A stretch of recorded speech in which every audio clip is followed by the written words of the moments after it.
Chelsea Career and Technical Education faculty, staff, community partners. Welcome to the 2021-2022 academic school year of resilience. This is Principal Reed, and it is sincerely my pleasure to welcome each and every one of you back to our new normal. I welcome our returning staff back home, and I welcome our new staff into our family. This is our asynchronous faculty and staff meeting, and we welcome you each back to in-person learning, back to our home here at Chelsea CTE. Let's make this 2021-2022 year of resilience unlike any other. Again, welcome back. Today's agenda includes our asynchronous professional learning and information session, and we've designed this to be asynchronous so that we could exude flexibility. We know that the majority of our faculty and staff are returning to in-person, and there will be some feelings around that. And so it is designed for you to be able to engage at your own pace so that you can get comfortable within the setting and set your respective office and classroom spaces up in due time.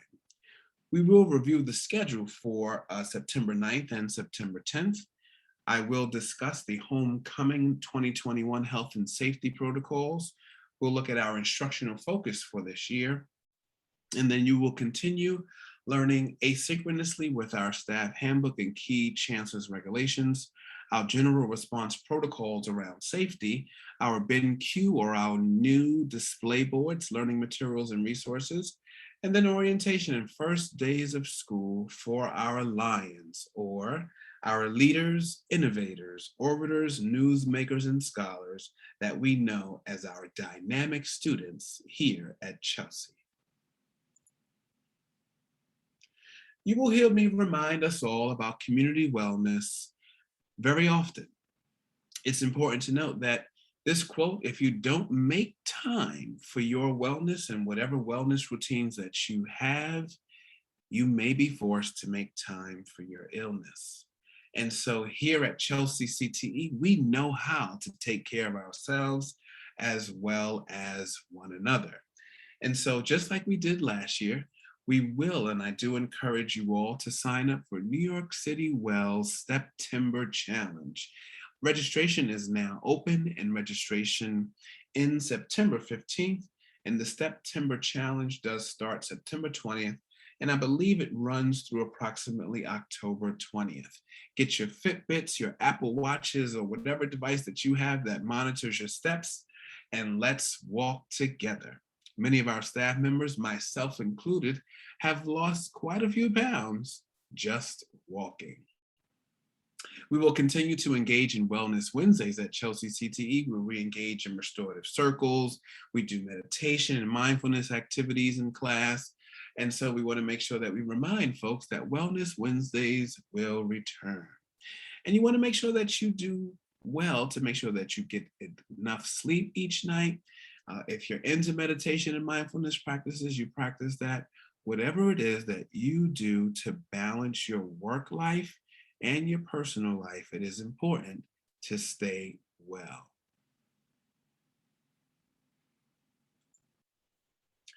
As we embark upon this year of resilience, and we cultivate that in our hashtag Resilient Lions, we want to make sure that we know what resilience means. I'm sure we all do, but it is a noun, and it means the capacity to recover quickly from difficulties, toughness. It is the ability of a substance or object to spring back into shape, elasticity. And while some of us are better at resilience than others, we are cultivating this in each and every one of our lions, and we are cultivating resilience in each and every one of us. We have to support each other. We have to support our lions and their families to be more resilient. As we know, more days, certain days will be easier than others, but resilience is a goal. As we embark upon this new year together, we have some wonderful members who have decided to join Team Chelsea CTE.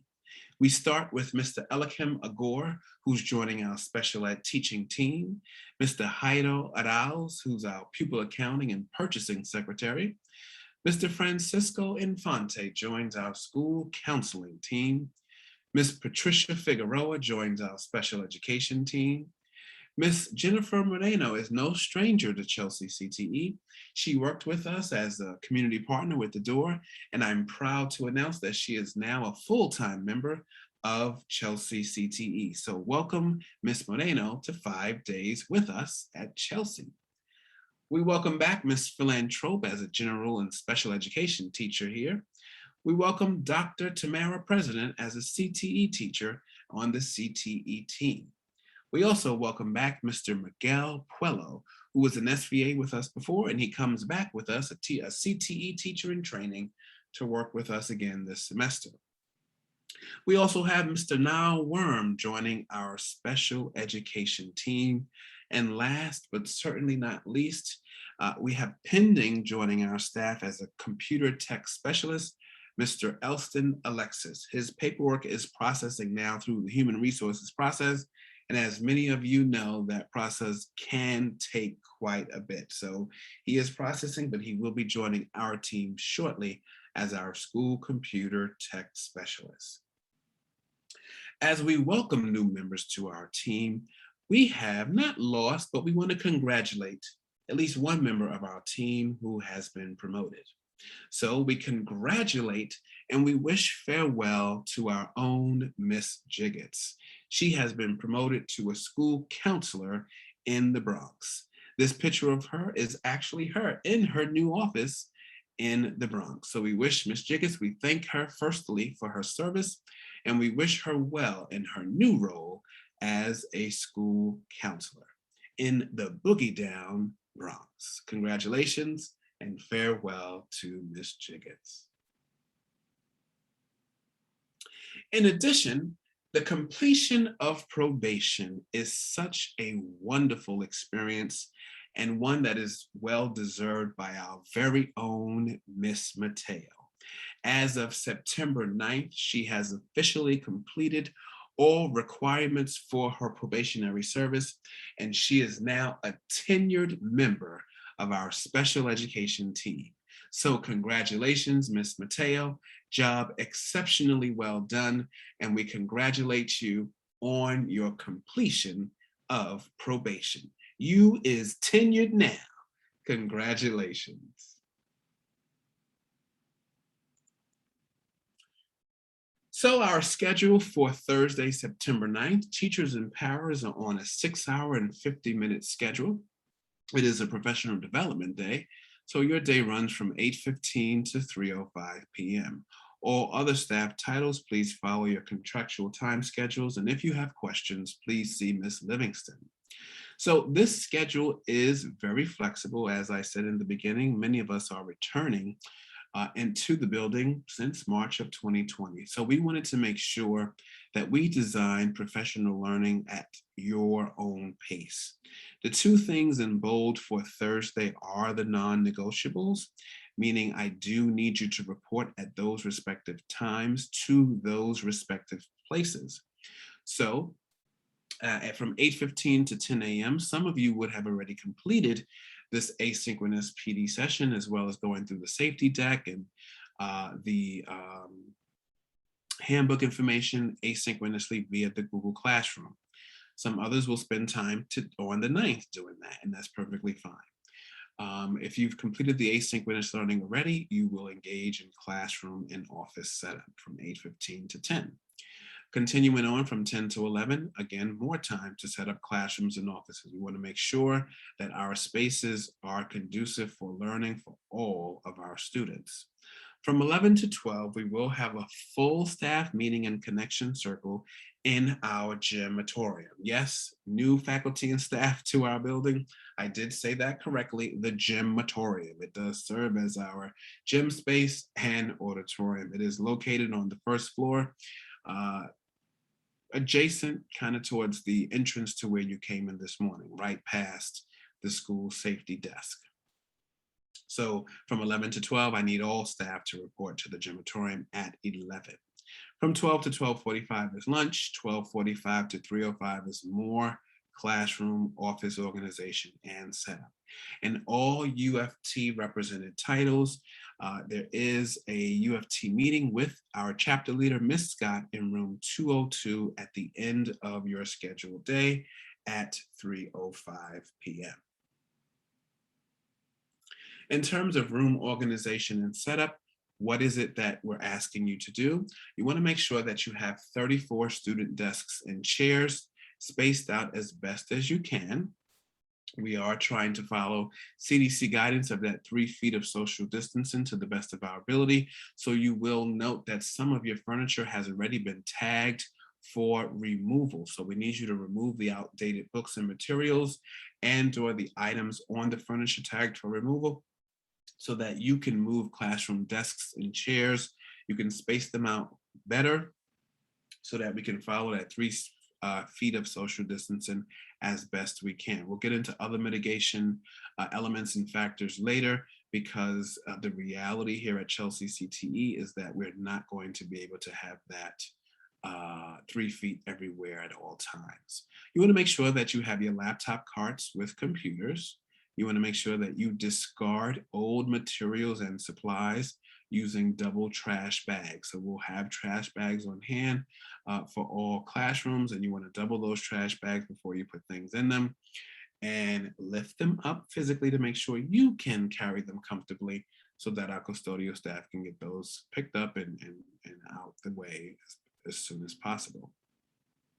Please place those bags near the front of the classroom, not in the hallway, for the trash. And please, our custodial staff has done a wonderful job with our floors. Please do not drag items across the floors. That will scratch them and not make them as visually appealing as they are. Our school looks very aesthetically pleasing right now, and we want to keep that so that our students can enjoy that upon their entry on Monday the 13th. What does our Friday schedule look like? Well, from 8:15 to 10, I'd like you to get together with your grade team so that you all can review the BenQ asynchronous learning materials together. So ninth grade will meet in room 204, 10th and 210, 11th and 314, and 12th and 302. You're going to meet together, collaborate together, and just look at those resources together. You may not use this entire hour and 45 minutes, but I want you to make sure that you can spend some time meeting your grade team members and just collaborating just a bit. Your grade team assignments, right? What are the grade team members is in page 6 of the faculty and staff handbook. Once again, who's on 9th, 10th, 11th, and 12th grades is on page 6 in the faculty and staff handbook. From 10 to 12, you have additional time to set up your rooms and organize them. From 12 to 12:45 is lunch. After lunch, you have additional time to set up your rooms and organize. And then the last hour of Friday is your Google Classroom setup for teachers. You want to make sure that you set up your Google Classrooms around making sure that you have you are prepared for at least 2 days of asynchronous material. So that's videos, reading, and assignments for all classes on your caseload. Let's move right along. So for Friday, when you look at the grade team BenQ asynchronous learning and planning, we want to look at what we're doing for September. So again, you're engaging with the BenQ asynchronous learning materials and playing with the BenQ boards in your respective rooms. You're learning from one another, you're engaging with one another. We are required to engage in formative assessments, and they're called MAP screeners in reading and math. You know, this is going to support our literacy focus for this year as well, but this is a central DOE mandate across all K-12 schools. And I simply want the grade teams to decide on the best date to administer the reading assessment and the math assessment. You're just going to pick dates. We're not worried about time and all that. You're just looking at the best dates. Grade 9, grade 10, grade 11, grade 12. Then when we talk about social emotional learning, most of you did do the trauma response and effective practices for SEL, that training deck. And so we're going to look at, for September, When are we going to do restorative circles, right? Wellness Wednesdays is definitely, we're going to have at least 3 Wednesdays with our students throughout the month of September. How are we cultivating and developing relationships and getting to know our students and reconnecting with our students and activities? You want to go over the health and safety protocols with the students, thinking about which days are best for that. And lastly, we do have t-shirts and school masks for all students during that first week of school. So how does each grade want to distribute that? Do you want to decide to do it through all the math classrooms, through all the ELA classrooms? I would like the grade teams to come up with how you want to get the t-shirts and masks to all of our students. Again, we want to welcome them back with open arms. And you know, we have Chelsea Fridays where we all wear our Chelsea gear. So we want to equip our students, especially our newer students, with some Chelsea gear so that they can look the part on Fridays. Key personnel, especially those who are new to our team. So Miss Livingston serves as my secretary and she sits in the inner main office. So if you need your key, because it says keys, but really you only need the one master key. The master key opens up the restrooms that you're going to need as well as all classrooms. You want to also exchange your laptops for our returning personnel or faculty and staff. You can swap out your old laptop for a brand new one. And for our new staff, you can sign out a brand new laptop. You also want to get your BenQ board peripherals, your markers and your connectors and all that stuff. Each classroom is assigned one box. So you want to make sure that you get that one box and it stays in that respective classroom. Mr. Arauz is our new pupil accounting and purchasing secretary. And we do have to, today or the 9th is his first day. So you want to make sure that you give him time to adjust. But if you have questions around classroom supplies, you can connect with him and he'll do his very best to support you with getting all the supplies that you need. You know, Coach V is also with us and he will support with classroom supplies as well and support with technology. So Coach V is in room 100. If you don't know where room 100 is, that's the ID office on the first floor where Mr. Quach used to sit right when you come into the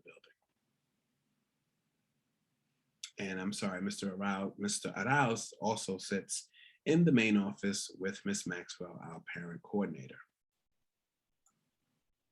So we are coming back to a new normal. Central DOE has called this Homecoming 2021. And I want to make sure that everyone is aware of our health and safety protocols around here at Chelsea CTE. So for vaccination, all DOE employees are required to be vaccinated.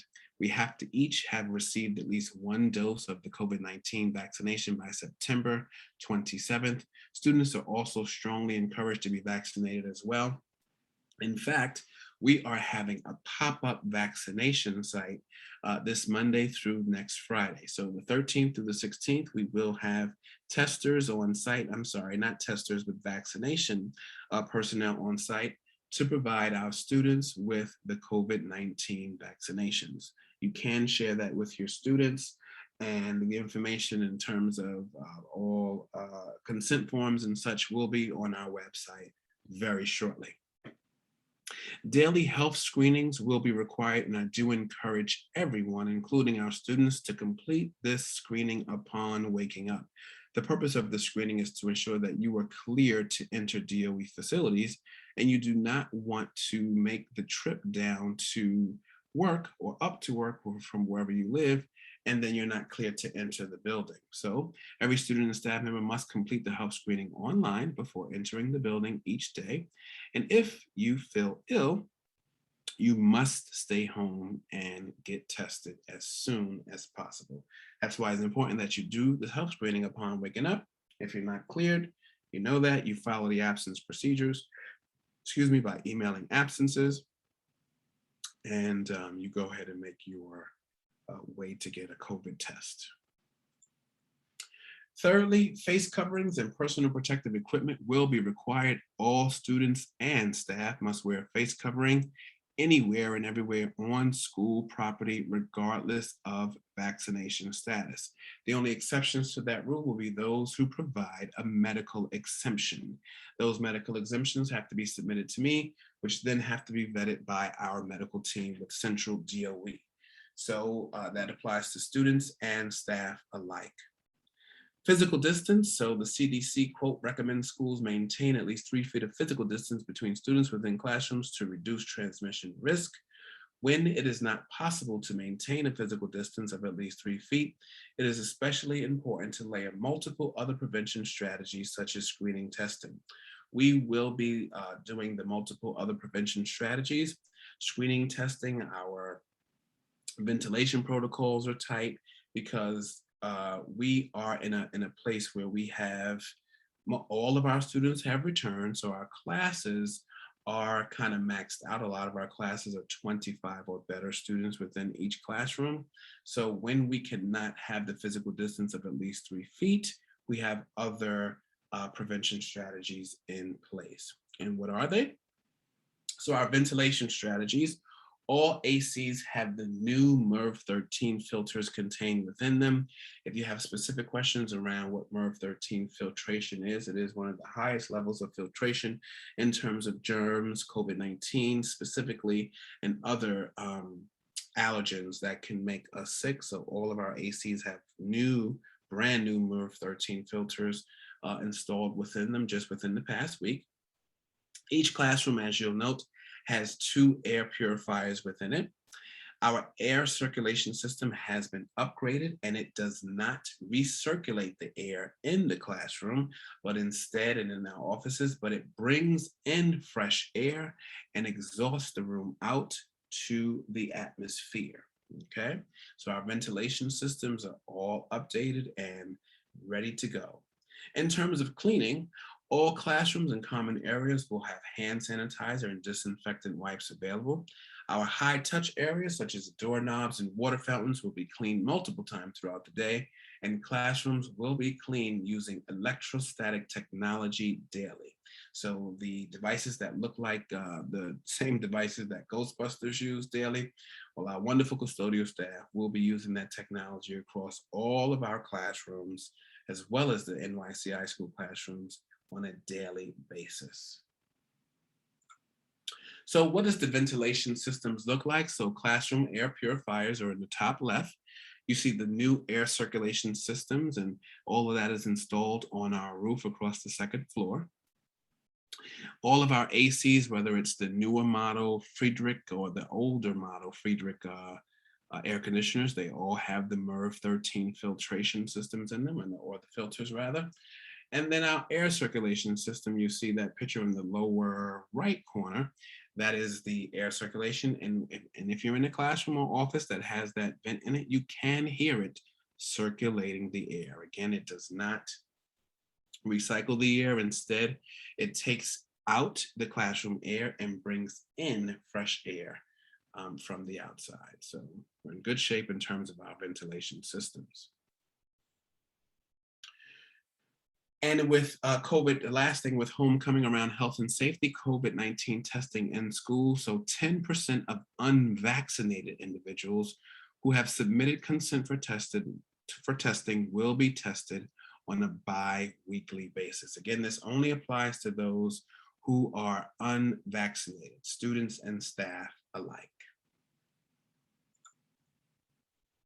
What happens if there are positive cases in the school? So firstly, if there are students who are vaccinated and not showing symptoms, then those students will continue to attend school in person. But out of an abundance of caution, individuals are encouraged to take a COVID-19 test 3 to 5 days after exposure. Students who are vaccinated and showing symptoms, right, they're directed to quarantine for 10 calendar days. These students will have access to remote learning while quarantining. If the students are unvaccinated, they are also directed to quarantine for 10 calendar days, but students will continue to learn remotely. On day 5 of quarantine, students may take a COVID-19 test, and with a negative result, they can return to attending school in person after day 7. School closure. Schools will only be closed when it is determined by the Department of Health and Mental Hygiene that there is widespread transmission in the school. Okay? So that's the case with positive cases in the school. Vaccination is currently the leading public health prevention strategy to end the COVID-19 pandemic. People who are fully vaccinated against COVID-19 are at low risk of symptomatic or severe infection. Currently, people 12 years and older are eligible for COVID-19 vaccinations. Schools can provide vaccinations among teachers, staff, families, and eligible students by providing information about COVID-19 vaccination, encouraging vaccine trust and confidence, and establishing supportive policies and practices that make getting vaccinated as easy and convenient as possible. Essentially, what this means is that you can encourage students, those who may have shared that they haven't been, that they should. You're not going to get in trouble for that. And this is just simply from Central DOE. It is okay to encourage it. And like I said, we will be having our own pop-up vaccination site for the Chelsea campus. So us and New York City High School, all of next week, we're off Thursday, but all of next week we will have the vaccine medical personnel on site to administer the vaccine to interested students. So again, in partnership with the Department of Health and Mental Hygiene, the New York City Department of Ed is emphasizing the use of multiple layers of protection against COVID-19 and encouraging those who are eligible to get vaccinated. Strategies to prevent the spread of COVID-19 include, properly wearing a mandatory face coverings at all times when on DOE property, increasing ventilation wherever possible, washing and sanitizing hands regularly, staying home when sick after being in close contact with a person with COVID-19, or if someone in your household is exhibiting COVID-19 symptoms, ensuring students maintain a distance of at least 3 feet from other students, and most importantly, if eligible for the COVID-19 vaccine, getting the vaccine. Some building reminders: please make sure that you, on a daily basis, close the windows before your daily departure. If you want to keep them open, you can keep them cracked overnight, just about 1 to 2 inches at the top and or the bottom, because we really want to avoid rain issues, bird or raccoon entry, or anything else coming in overnight for that matter. And of course, please turn off the air conditioners. So as we look to transition away from the health and safety protocols, we get into relationships matter.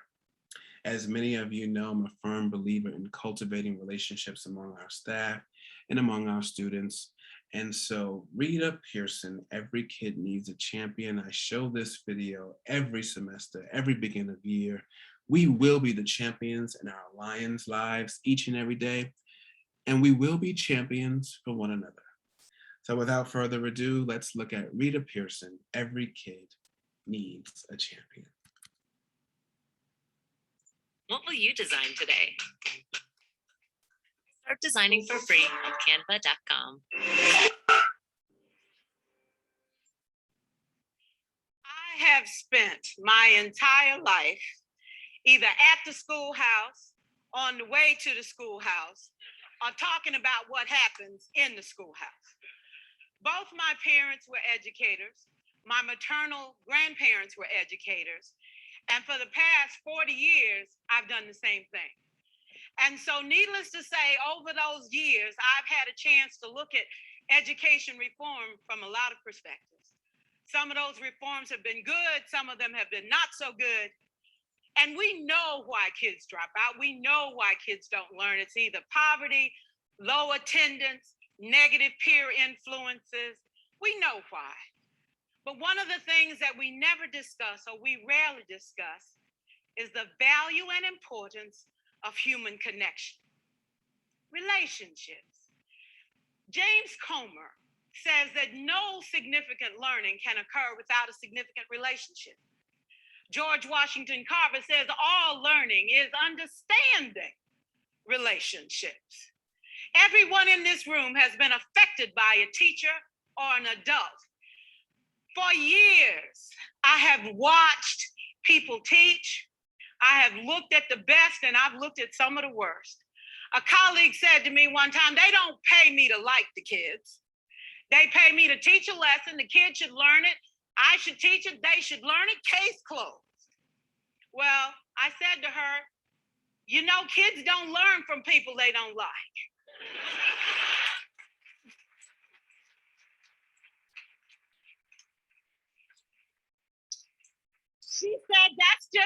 Chihui. And I said to her, well, your year is going to be long and arduous, dear. Needless to say, it was. Some people think that you can either have it in you to build a relationship or you don't. I think Stephen Covey had the right idea. He said you ought to just throw in a few simple things, like seeking first to understand as opposed to being understood. Simple things like apologizing. You ever thought about that? Tell a kid you're sorry, they're in shock. I taught a lesson once on ratios. I'm not real good with math, but I was working on it. And I got back and looked at that teacher edition. I taught the whole lesson wrong. So I came back to class the next day and I said, look, guys, I need to apologize. I taught the whole lesson wrong. I'm so sorry. They said, that's okay, Miss Pearson. You were so excited. We just let you go.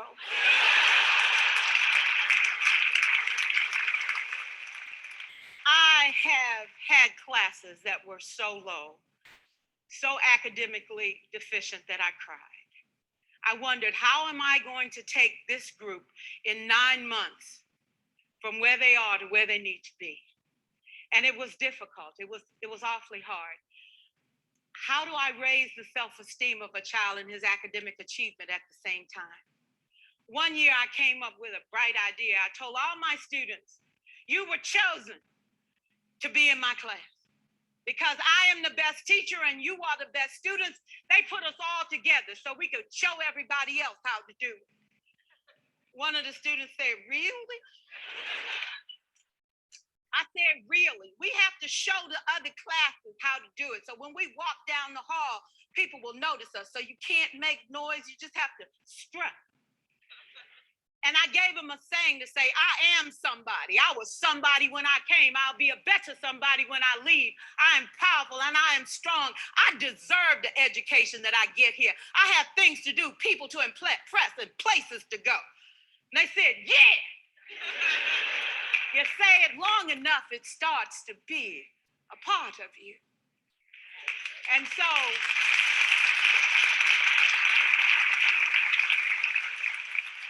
I gave a quiz, 20 questions. Student missed 18. I put a +2 on this paper and a big smiley face. He said, Miss Pearson, is this an F? I said, yes. He said, then why'd you put a smiley face? I said, because you on the roll. You got 2 right, you didn't miss them all. I said, and when we review this, won't you do better? He said, yes, ma'am, I can do better. You see, -18 sucks all the life out of you. +2 said, I ain't all bad.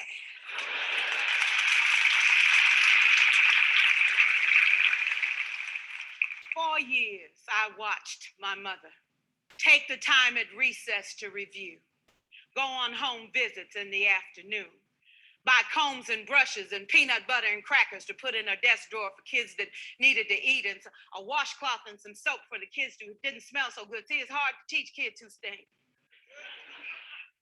And kids can be cruel.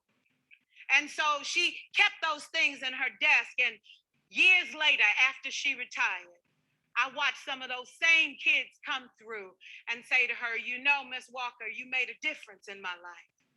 You made it work for me. You made me feel like I was somebody when I knew at the bottom I wasn't.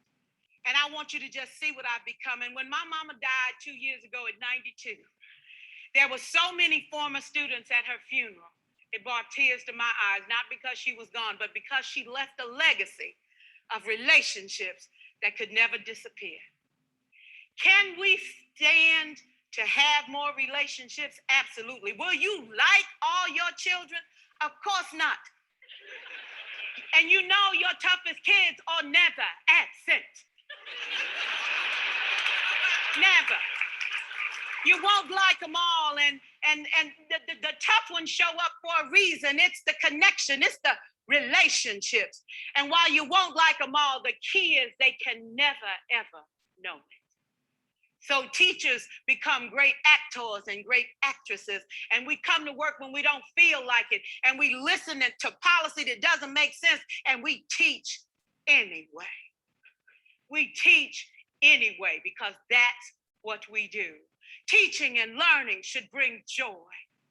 How powerful would our world be if we had kids who were not afraid to take risks, who were not afraid to think, and who had a champion? Every child deserves a champion, an adult who will never give up on them, who understands the power of connection and insists that they become the best that they can possibly be. Is this job tough? You betcha. Oh God, you betcha. But it is not impossible. We can do this. We're educators. We're born to make a difference. Thank you so much.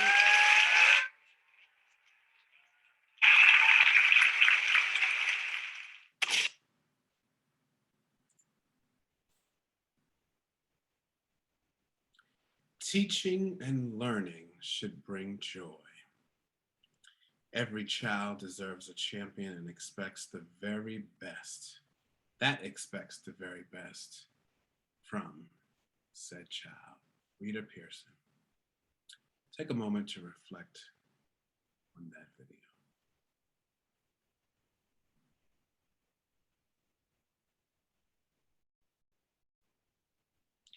Relationships are at the core of what we do. Relationships are at the core of what we will do. Relationships impact engagement.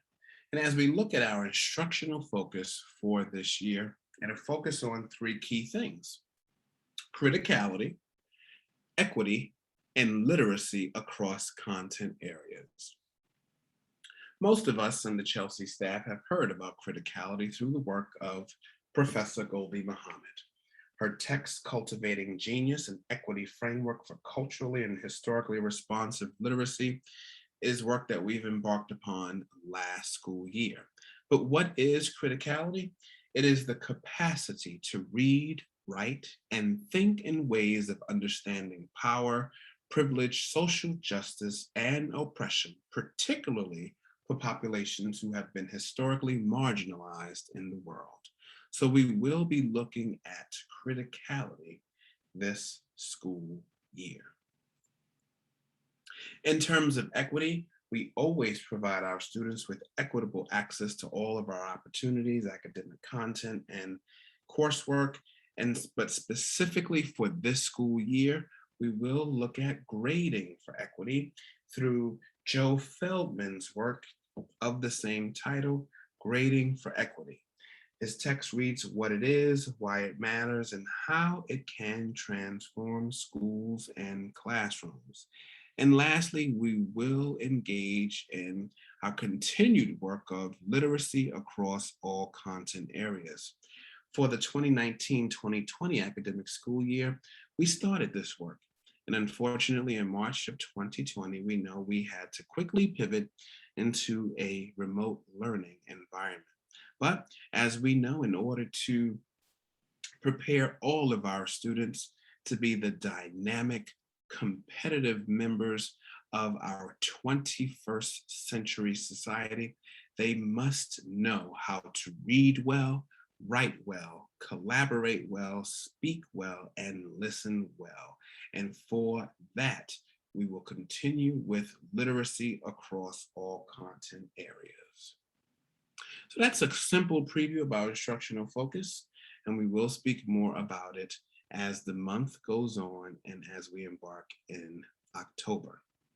The two texts that we will all have copies of very shortly are here: Cultivating Genius by, again, Professor Gholdy Muhammad, and Grading for Equity by Joe Feldman.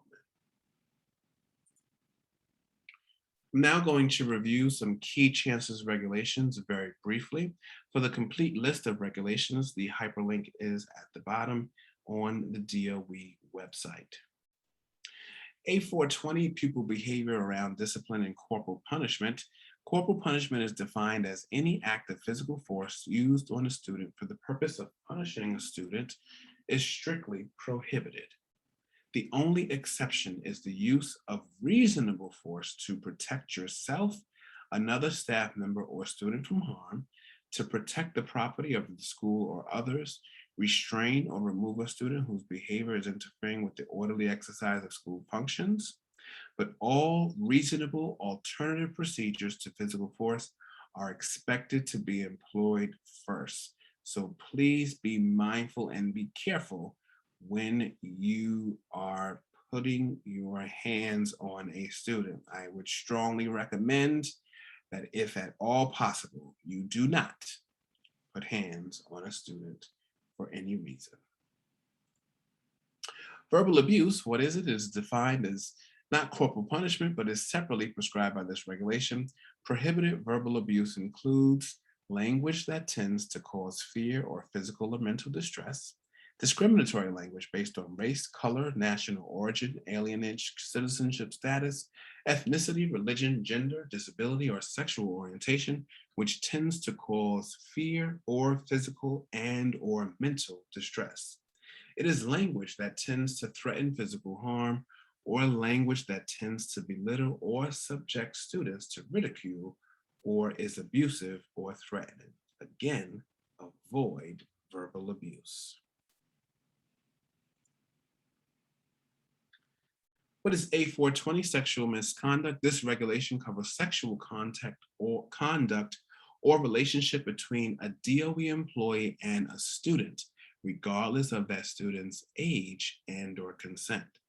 It specifically prohibits unwelcome sexual advances, requests for sexual favors, and other verbal or physical conduct of a sexual nature under the broadest possible interpretation. If a student tells you he or she has been the subject of such conduct, you must report this allegation to the Special Commissioner of Investigation at the number listed below and the principal or assistant principal. You may not gather information or conduct any investigation, and you must maintain confidentiality. You are cautioned to be a professional at all times in your own words and actions. All allegations are taken extremely seriously and are thoroughly investigated. When we talk about peer sexual harassment, so any staff member who witnesses student-to-student sexual harassment, who has knowledge of or receives information pertaining to student-to-student sexual harassment is required to report the alleged act immediately to your direct supervisor or myself. Again, we are mandated reporters. Chances Regulation A830 around discrimination and harassment. Prohibited are all forms of unlawful discriminatory conduct based on race, religion, ethnicity, alien and citizenship status, national origin, gender, marital status, sexual orientation, disability, and age. No person associated with the school system shall behave in a discriminatory manner toward any other person while engaged in any school activity. Please be mindful. And Chances Regulation C-105 around reporting an arrest. It is important that you know that it is the obligation of all DOE employees who are arrested for any reason to report that arrest immediately to the Office of Personnel Investigations at the number listed, and immediately in writing to OPI arrest notification at schools and to myself at jreed4 at schools or jreed at Chelsea CTE. You can put chelseahs.org. I apologize, that wasn't updated. But either email address will work. Even if the arrest is eventually dropped, not reporting it within 24 hours can, as required by the regulation, have serious consequences, including terminations. Again, you're just reporting that you were arrested. The Office of Personnel Investigations and myself do not need nor really want to know why you were arrested. As public employees, it is imperative that we do our very best to stay out of trouble and putting ourselves in situations where we could potentially be arrested.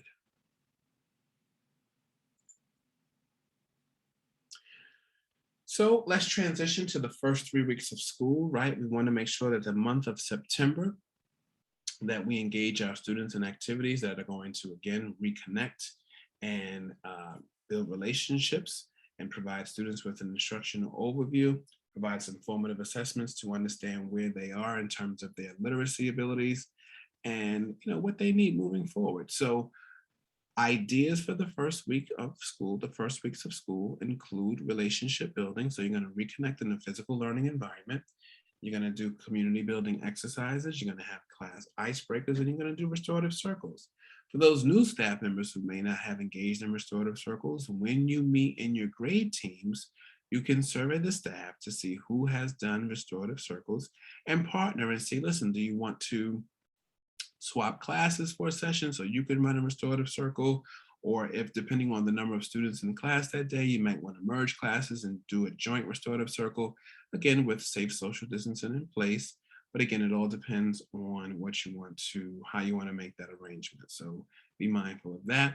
You want to give students, of course, an instructional overview and formative assessment. So go over your class syllabus or syllabi, your course objectives and goals. And again, we do have to administer these ELA and math MAP formative assessments.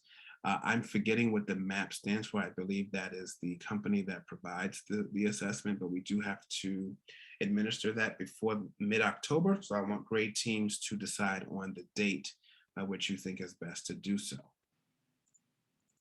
And lastly, classroom norms, right? So you want to make sure that they're jointly developed by students and the teachers. You want to give a class overview and expectations and go over the grading policy. I told you with our grading for equity work, there may be some tweaks to our grading policy, but for now, within the staff handbook, the grading policy will be in effect. And I apologize, the last part here is the student and family handbook that outlines grade level expectations and benchmarks that is found on our Chelsea website. You can go under the students or families tab and you'll see the handbook in both places. And it is conveniently translated in English, Spanish, Bengali, and Chinese. So make sure that all of our students know where it is. Spend some time looking at the grade level expectations and benchmarks for your specific grade level with your students so that they are well equipped and understand what's expected of them for this year of their respective study at Chelsea. So what are the next steps, right? As we come to a close, again, this was designed asynchronously so that we have some flexibility so that the admin team and everyone can reconnect. We're going to be walking around the building and connecting with everyone. And so you do have some asynchronous learning to continue with, the general response protocols around safety, the faculty and staff handbook, and lastly, the BenQ learning materials. We did replace all of our smart boards with the latest, greatest BenQ display boards. You'll see them in every classroom and around certain spaces in the building. You want to spend time setting up your classrooms and office spaces. You want to connect with colleagues, of course. You want to go into opera.com to complete your emergency contacts and the handbook confirmations at your earliest convenience. The emergency context is most important. The handbook I know is going to take some time to go through, so that can get done by the end of September, no problem. And your scheduler account. So if you have questions about scheduler or Opera, you can see Ms. Dixon and or Ms. Perez so that they can square you away with those respective accounts. If there are any questions about anything in this presentation, we will be having a full staff meeting at 11 on Thursday in the gymatorium that is on the first floor directly behind the school safety desk. Okay, and listen, I thank you for taking time. Have a wonderful day, and I look forward to once again welcoming each and every one of you in person back to our 2021-2022 Year of Resilience. We got this, Team Chelsea. It is going to be a fantastic year because each and every one of us brings our respective fantastic talents, gifts, and abilities to our dynamic team. Thank you.